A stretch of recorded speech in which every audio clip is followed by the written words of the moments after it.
Cole's absence left the way clear for Paul Kitson to establish himself at St James's Park. Paul Kitson's getting into the swing of things, although he took a while to select his club. His move from Derby County was on, off, then on again. But he says press talk of greed was definitely out of bounds. I was disappointed with what was written the next day.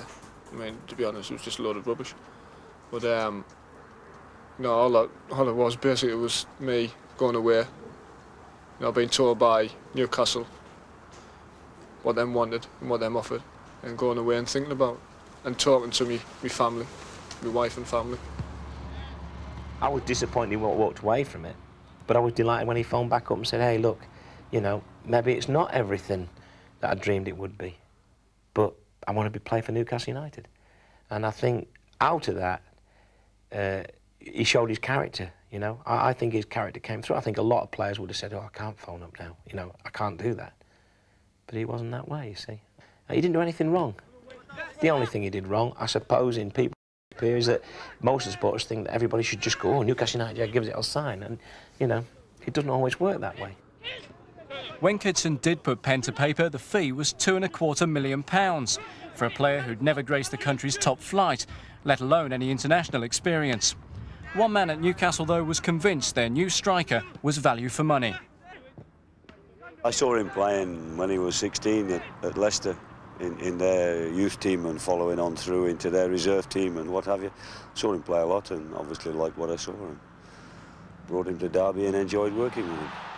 Paul's first taste of Premiership action came against Aston Villa. He set up United's second for Andy Cole, but he had to wait for his opening league goal. In the Coca-Cola Cup, though, Kitson was soon off the mark. Newcastle's place in round 4 was clinched by Paul's first goal for the club against Manchester United. I mean, there's no pressure on us, I don't think, anyway. But as the games go on and you haven't scored, maybe it starts to creep in a little bit.